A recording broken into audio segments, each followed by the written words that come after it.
Good afternoon, and welcome to the FEMA Region 2 Individual and Community Preparedness webinar series.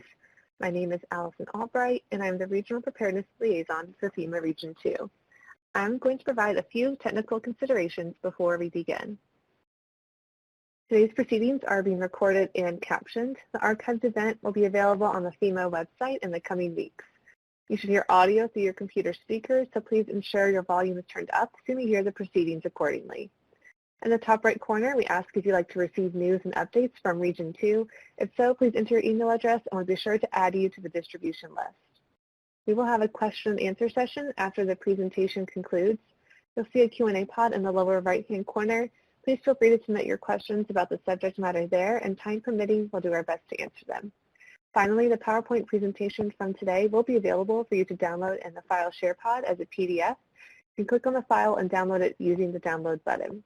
With that, I'd like to turn it over to the Region 2 Preparedness Specialist to introduce our speaker and today's proceedings. Thanks, Allison. Did you know that FEMA's #1 goal in our strategic plan is to build a culture of preparedness? The Region 2 Individual and Community Preparedness Program is focused on preparing individuals and communities for disasters by providing useful information and training, inspiring people to act and be ready for any emergency. My name is Bijal Patel, and I'm the Preparedness Specialist for FEMA Region 2 on behalf of our team working to strengthen preparedness across New York, New Jersey, Puerto Rico, and the U.S. Virgin Islands. I'd like to welcome you to our Preparedness webinar series. I'm pleased to be hosting today's webinar on broadband internet and expanding access and connection to rural communities. Our speaker today is Don Williams, PhD, a Senior Specialist for Broadband Infrastructure for the National Telecommunications and Information Administration BroadbandUSA program. Dr. Williams is responsible for providing technical assistance to communities seeking to deploy and expand broadband capabilities. Prior to joining BroadbandUSA, Dr. Williams worked on the Broadband Technology Opportunities Program, managing over $250 million in broadband infrastructure grants, and led Davis-Bacon Act compliance for the entire program. He has extensive knowledge and proficiency in telecommunications policy and regulations. Dr. Williams, the mic is yours.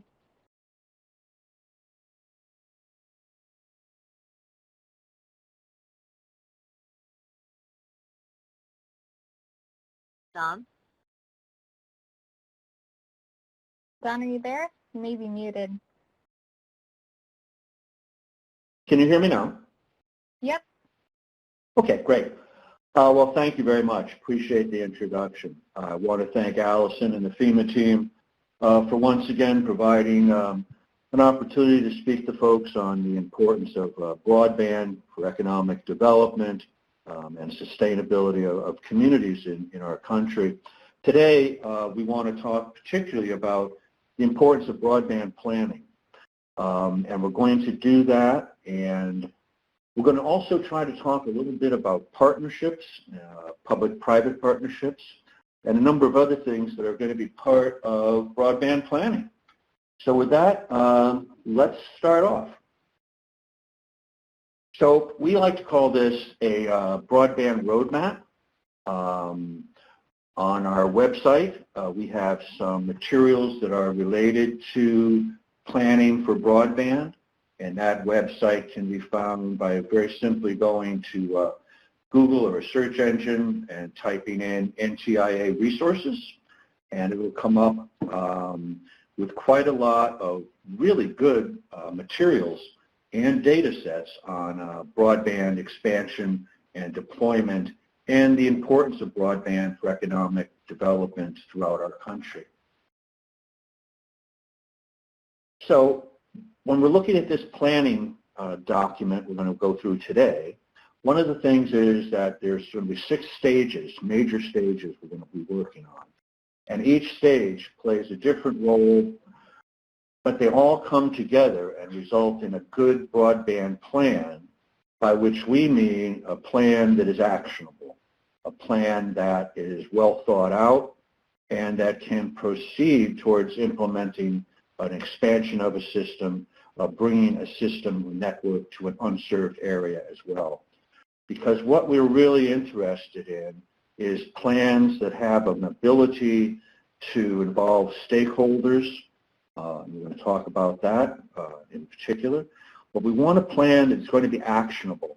I've worked in so many communities throughout the decades, and a lot of times a community will I'll work with a community and I'll say, did you have a previous broadband plan? And a number of them say, oh yeah, we've had at least one. And then I have to ask them, well, what happened to that one? And always it comes down to the point of, well, if we didn't really find out what actions we could take after the plan was submitted. So we want to make certain that our plans have an actionable component to them. So we have a variety of things to start out with, and that is we need to establish the vision and the goals for the community. And those visions and goals, as we're going to go over today, are various. They run the gamut, and they're different depending on the community's desire for what kind of a network they need. We're going to talk about different kinds of networks as well. We want to make certain that everybody understands the anticipated benefits of it. And remember, the anticipated benefits of it are going to be related not just to entertainment purposes, although that's great. They're going to be oriented towards economic development for the community where the plan is being activated. And we want to make sure that the roadmap also identifies new partnership opportunities. We're going to talk about a variety of different kinds of partnership arrangements and what their benefits are and how one can take advantage of some of the stakeholder interests in these deals. One of the things is you want to make certain in your vision that you're prioritizing needs and interests. You want to make sure stakeholder commitments are viable and they've been brought along in the process. You want to assess where to find the needed physical infrastructure nearby your community or in your community. You want to look at the organizational capacity and structure of the entity that's going to be actually implementing the plan. And you also want to make certain you're looking at the human capital assets of the community that you are in. So our broadband plan consists of basically 6 steps. One is to assemble a team. Just working with a couple of communities this last few weeks, and they've assembled really great broadband task forces. One is a very small community. The other is, fairly large community that wants to expand and improve broadband for economic development. Next one is going to be assessing local resources, and we're going to be assessing both possible wireless resources, and we're going to be also looking at possibly fiber resources. We want to look at aerial resources, underground resources. We want to look at quite a few inventories to take advantage of your local community and how to defray the cost of broadband deployment going forward.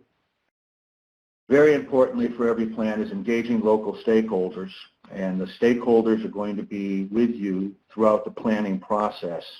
And we're going to discover that you can't, as a task force or a group of folks putting together a plan, you can't be in contact all the time with every stakeholder. You just won't have the time to do that. So depending on what part of the plan you're in, you're going to be working with different kinds of stakeholders. It's not like you forget the stakeholders at the beginning, but as your plan develops, we're going to find that it's easier to focus on stakeholders that are particularly relevant to that stage of the plan. Step 4, we want to evaluate the technology options. I know that fiber optic to a premise, to a home, to a business is clearly the gold standard. That's what a lot of our country is aiming for. That's what a lot of states have aimed for and have in their legislation. And it's what a lot of local authorities and task force want. But sometimes in rural America, the density factor is just so low that one has to begin to think of some alternative technologies as well. So we're going to talk about that. Step 5 is also extremely important, and that's to select the organizational model that's going to be implementing your strategy. That's going to involve some good research on a number of people's parts, but it's also extremely important to make sure the plan is doable. And finally, you're developing the project plans themselves. That's going to take a variety of forms. It's most often going to be a report. It's going to have an executive summary session so that people who don't have a lot of time can read it. You're going to have a lot of thanks for people you've contacted through the process. And you're going to have steps for what comes next.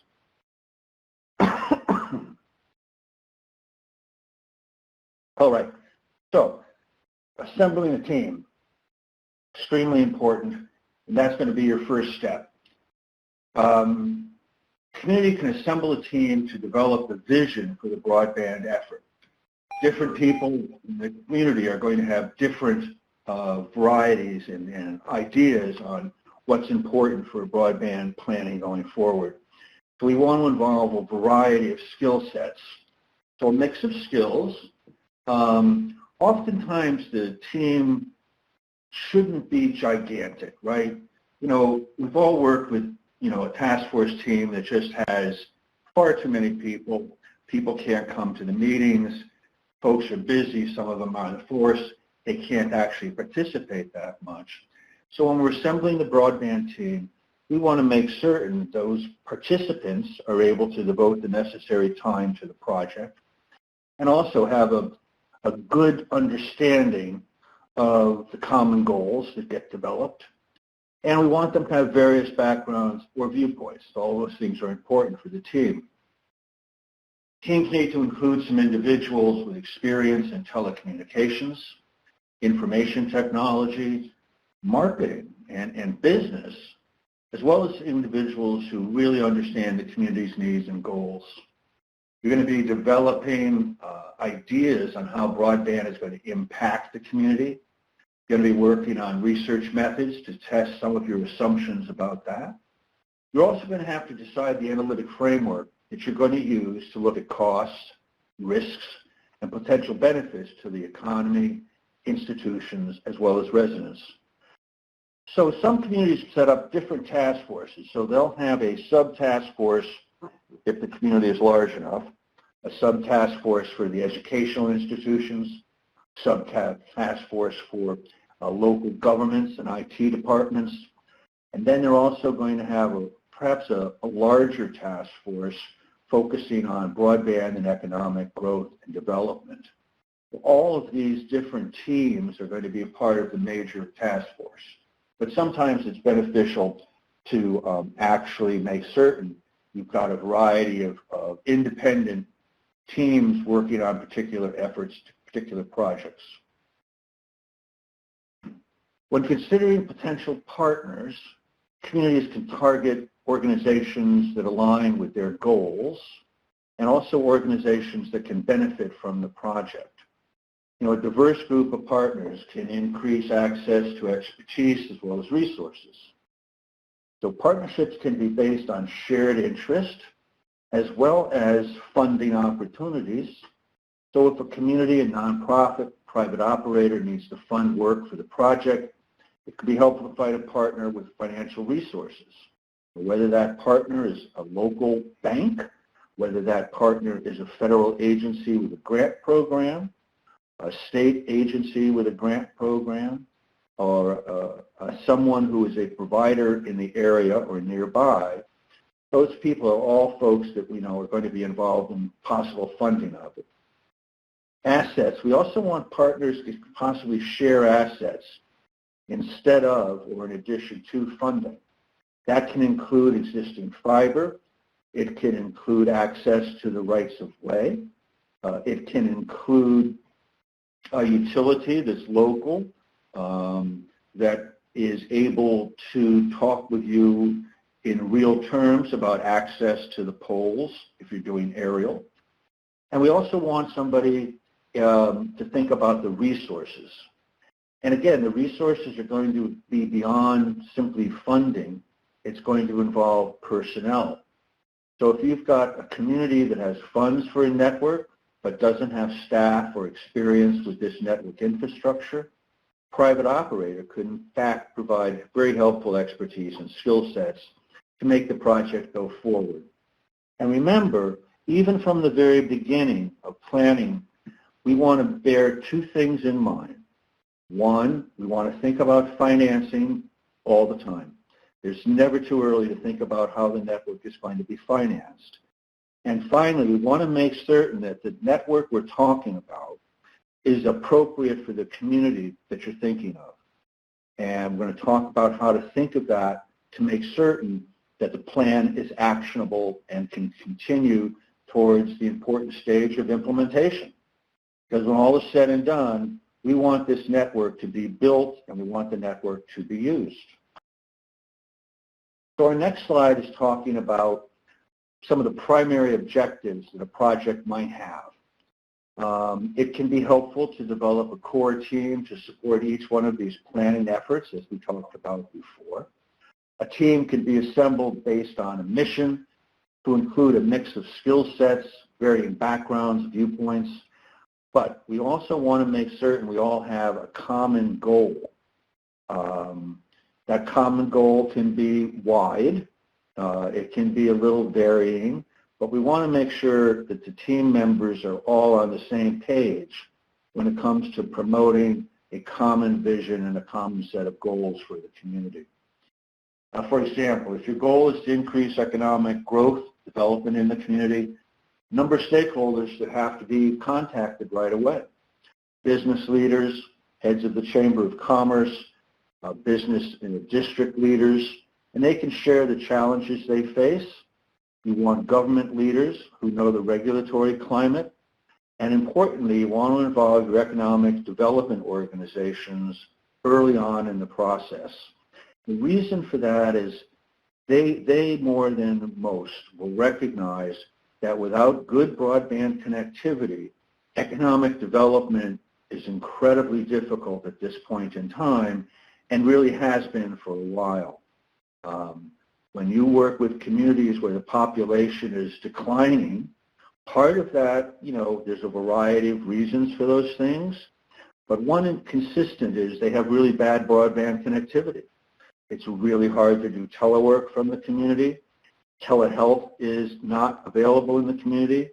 Distance learning is quite a problem. And as we've all seen during COVID, distance learning, we've been talking about it for decades. We've done some things, but we obviously need to do more. And in order to make distance learning work, we have to get better broadband. For example, a lot of the problems with distance learning that we've discovered is what's been called the homework gap. And that's where a student goes to school and has good connectivity, maybe sharing master teachers, everything is good. They go home, they don't have very good connectivity, hard for them to do their homework. They wind up and they're often, in a car at a parking lot in some area that has Wi-Fi. That's not a great way to do homework, that's for sure. Similarly, right, when you're applying for jobs on your cell phone, I guess it's doable, but it's not the greatest thing. And so broadband connectivity is key for economic development going forward. And you want to get key players from the private sector on board early as well. You have to make contact with your local providers if there are any, and you want to make contact if there aren't any providers in your particular community.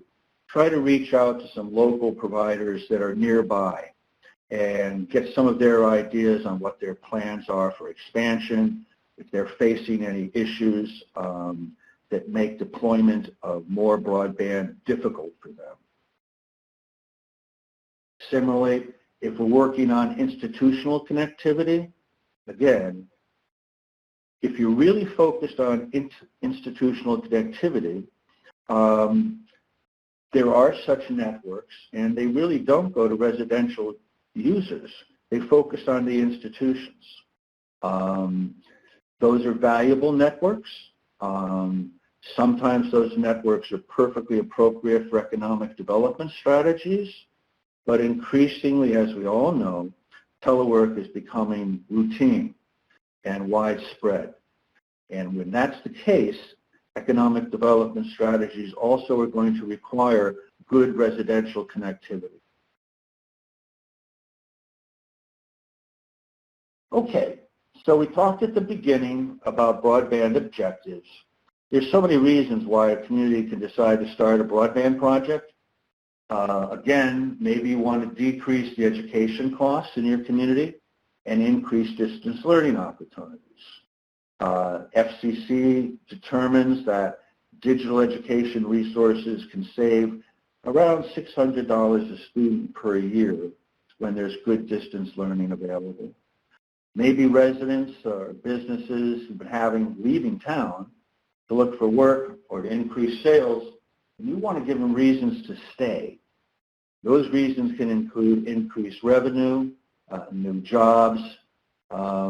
Connected Nation does a lot of great research, and some of their research shows that broadband can increase median business revenue by hundreds of thousands of dollars a year. I think their average number was around 300,000. Of course, that depends on the initial size of the business.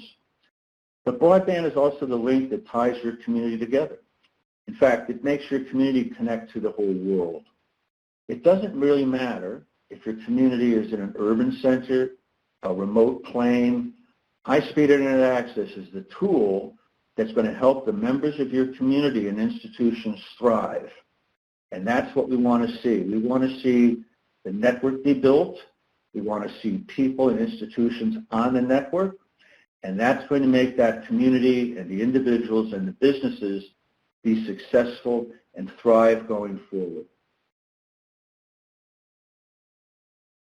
Okay, so step 2 is assessing available resources. And the way I've been looking at that and the way we at NTIA and BroadbandUSA look at that, we look at these as sets of asset inventories. And we're going to go through several of them, highlighting some of the things that your planning group will eventually be looking at and doing. Because part of the planning group is also getting out there and talking to people you may not usually talk to, but who will be valuable going forward as your plan develops, and particularly as your plan gets towards implementation stages. So we want to inventory your local resources. We want to have a good needs assessment. We want to have a gap analysis. I think everybody knows what the gap analysis is.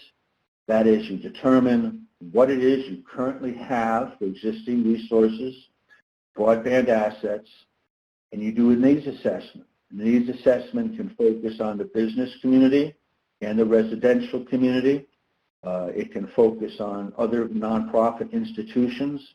It can focus on particular ideas, distance learning, telehealth. But in any event, the result is you're going to have a determination, a gap. What is it you have and what is it your community needs? And that's going to be an important part of constructing the rest of this roadmap moving forward. So let's talk about some of these inventories, and then we're going to talk about each one of these 5 inventories individually. First inventory is going to be of physical facilities and community resources. And that's going to include both the private and public sector that are available to support broadband deployment in some way. Now, some of the ways that these will support broadband deployment is possibly reducing some of the costs of construction. We're going to talk about those in some detail. We also want to make an inventory of projects and processes, again, that can facilitate lower costs for deployment. We want to have an inventory of land and space. We'll talk about why we want to do that. And we want to have an inventory of service sectors and the geographic areas in the community. And finally, and very importantly, we want to have an inventory of personal computer centers and adoption programs, digital literacy efforts, and what needs to be done to increase both personal computer centers and adoption programs, because remember, the network is best when most people are on it. And we do have some problems in America where adoption and affordability are entwined. So we want to make certain that we pay attention to this fifth set of inventories. So the first one we're going to talk about is inventory of physical assets. But before we get to that in particular, we want to talk about step 3, and that's engaging the stakeholders. When we talk about the physical assets, I'll give you some examples of that. If you're looking at a fiber system, we want to make certain that you're looking at any available conduit space. We also want to make certain you're examining the permitting schedules of your local government, because permitting can be changed to make it more amenable to broadband providers to come into your community. The permitting process takes a long time. Broadband providers look at that as money. So there's a variety of issues one can take with permitting that speed it up. And that can be a part of your broadband planning tool as well. So we also want to make certain if you're looking at wireless situations, do you have existing tower space?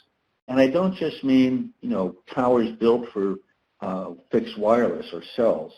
Water towers, any tall building in your community, they don't need to be that tall sometimes.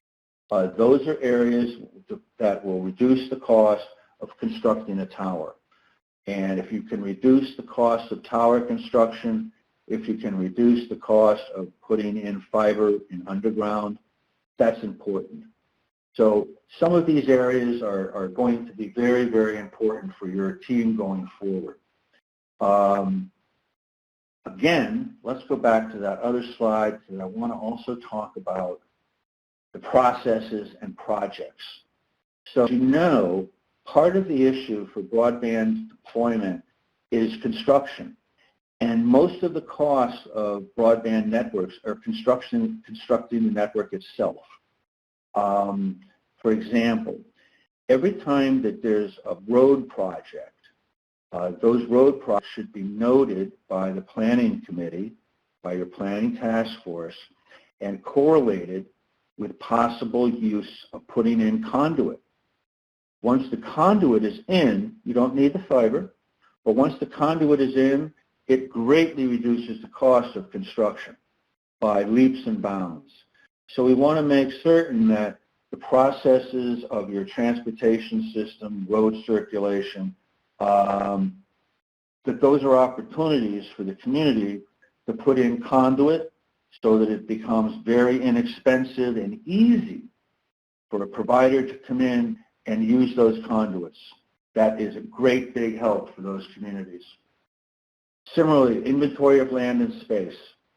So if your community has information on a plot of land that could be used for a network operating center, if they've got some space that would be available for putting in hub sites, if they've got space in buildings for nodes, that would also be incredibly useful, because those things are all going to defray the cost of broadband deployment. You don't have to buy the land, you don't have to lease the space. Those are cost reductions. And one of the reasons why we have a problem with broadband connectivity in rural America, people can't figure out how to make money.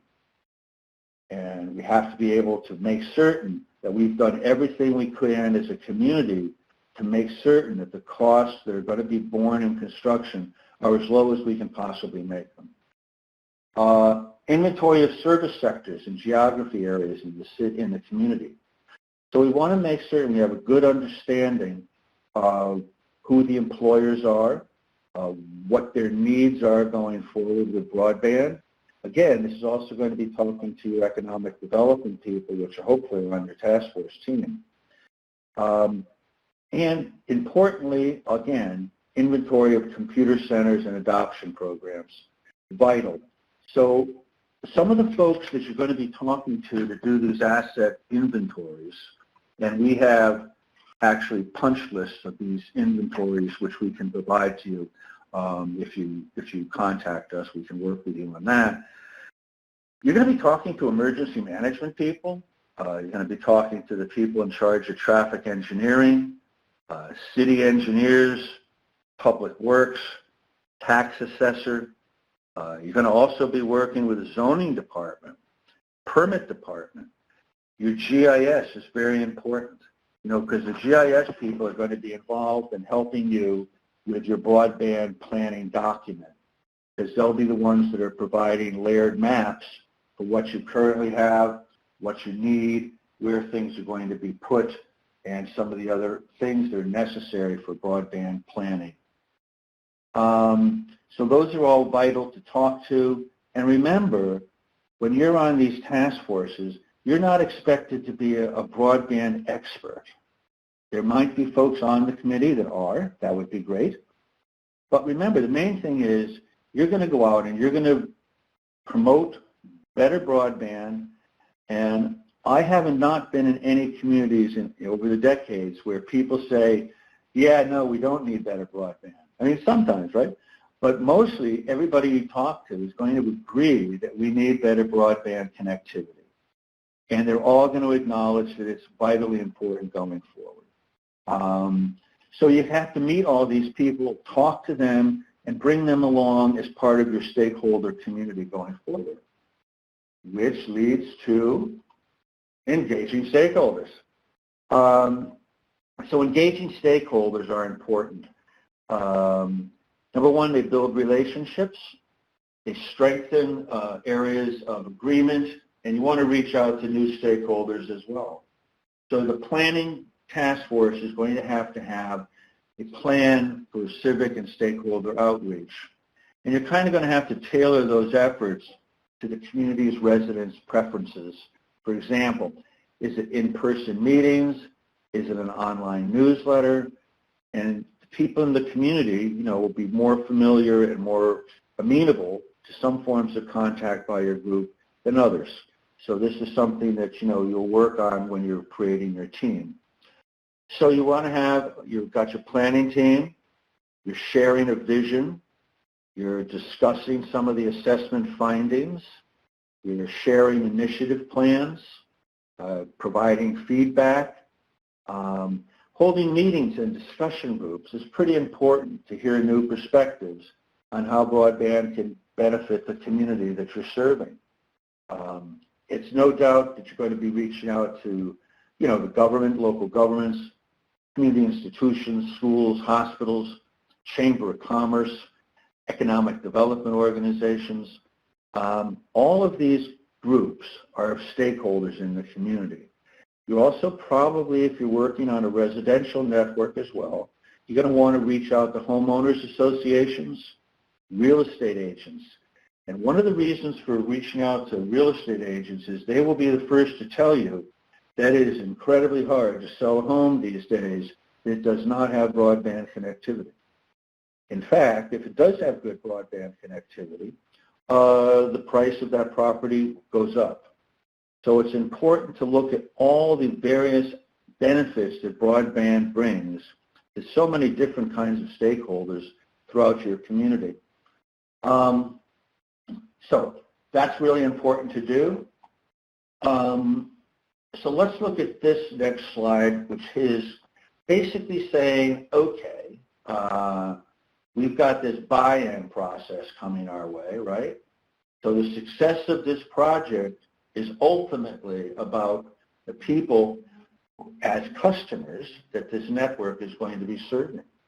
If the community actively communicates the value of the services and the project delivers, involves residents, support and buy-in will follow. It's really, really important to get people's buy-in on this. Part of buy-in is also, in my experience, managing the expectations of people. Sometimes folks think that these networks are going to be built really quickly, overnight.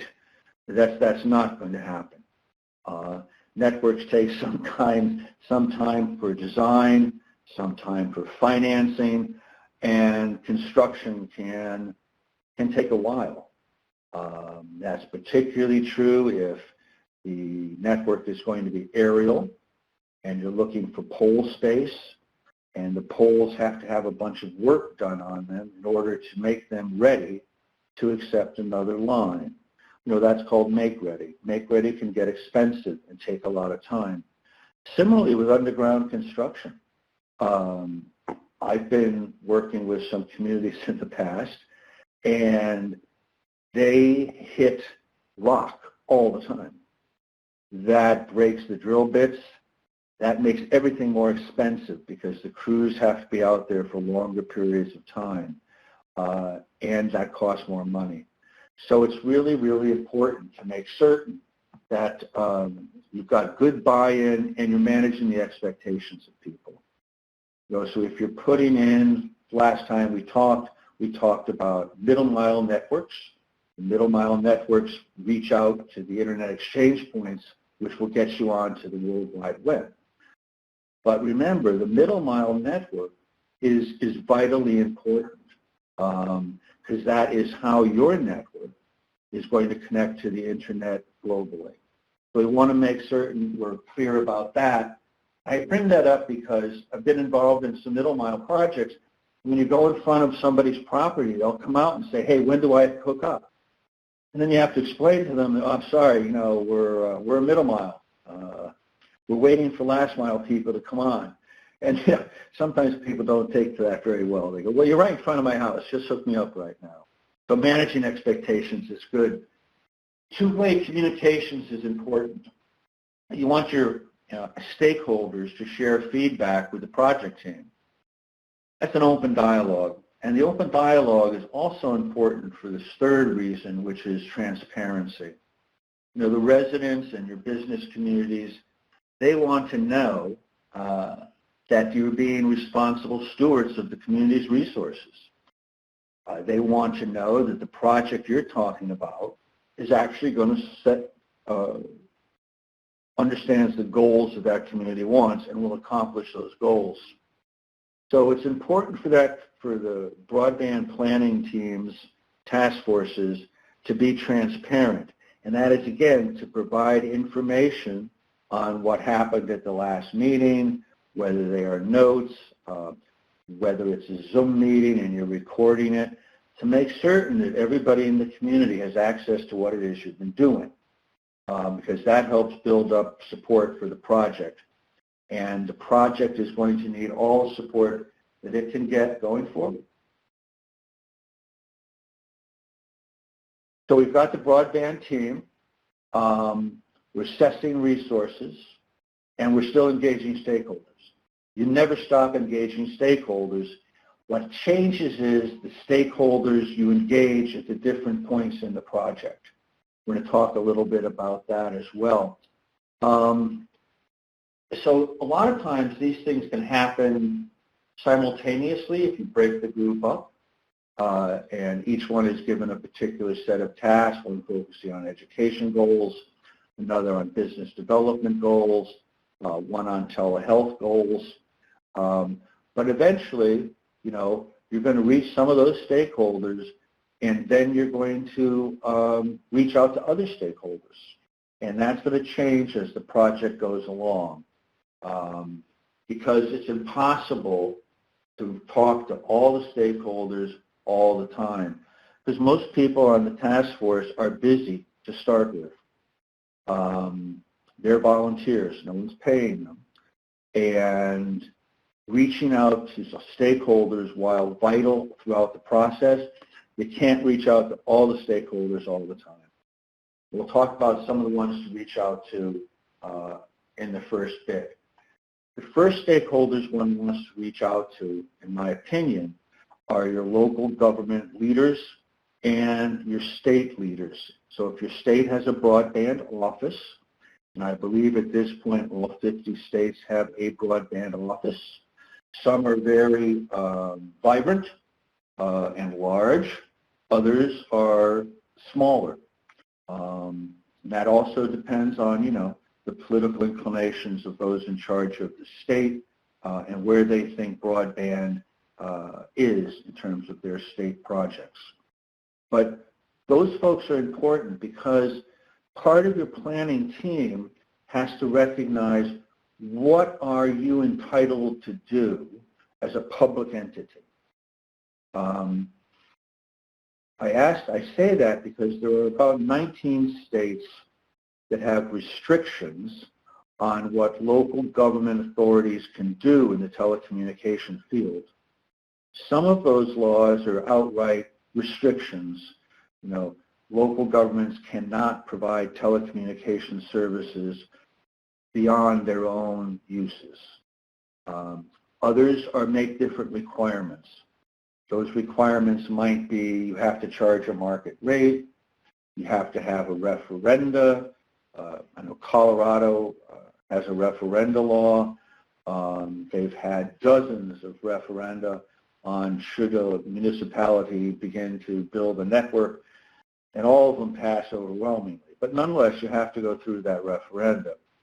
So it's important at the beginning to look at what your state allows you to do, both in terms of public government involvement, nonprofit involvement, and what does your state allow for public-private partnerships.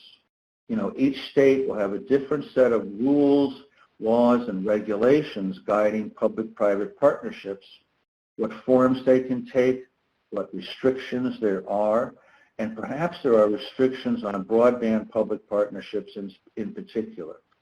So we want to make certain we're remembering to do that pretty upfront, because that's going to create boundaries for what is actionable. You know, if your state restricts municipalities from providing broadband plan that relies on municipalities providing broadband is not a good plan. So you're going to have to take advantage of understanding what your state allows and what your state does not allow. Okay, we're going to evaluate some of the options in step 4. So again, as I'll harken back, remember broadband networks, you know, there is some economy of scale in terms of buying inventory, but mostly the main economic driver of broadband networks is linear density. That means that the more homes you have per mile, or premises or businesses, the more likely it is that a private provider will provide you service. Most cable companies will try to go out no lower than, say, 15 homes a mile. There's different ways to work that in a franchise agreement, but generally, you know, cable operators cannot figure out how to make money when there's only single digits homes per mile. That's really difficult. They have hurdle rates which are different than cooperative hurdle rates, but nonetheless, even cooperatives that are doing broadband with increasing frequency, municipal systems doing broadband with increasing frequency, they have the same situation as a private entity does. To the extent that density is low per mile, it costs you more per passing. That's just the reality of the construction costs. So we want to be able to deal with some of that as well when we're thinking about tech options. So it's possible to have a system where there's good density and those folks can have fiber connectivity, but when we get to a point where there's one home per mile, then we need to begin to think, is a fixed wireless situation a reasonable alternative until those homes fill in during that mile, or until the network becomes so successful that, you know, we can subsidize those costs. Give you an interesting example. Up in Almond, Idaho, they've got a really fun, great system. It's an open access system. In open access, remember from our last time, means that there is a broadband network, but it is open to ISPs, and the ISPs lease a component of the network, and they provide the last mile service. I think Almond now has 4 or 5 ISPs on their network serving this community. What they did was they utilized something called a local improvement district, a LID.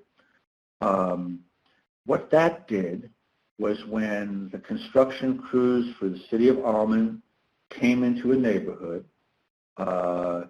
they said, here we are. If we can hook you up right now to the network, we will amortize the construction costs for your home over 30 years. So it becomes, a regular payment. If, in fact, they're in front of your home and you say, I'm not interested, they'll say, okay, fine. We're running the line through here, but when you call us up and you want the service in the future, we're going to charge you the total construction cost for passing your house, not amortized. So there are two results of that. One is it's a great encouragement to people to sign up at the network right away. It's also a way to help distribute your capital costs to those folks that are actually having the network pass them. Now, there are some people who don't like that idea at all.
But it's a valuable idea for communities, and the communities get to pick those things.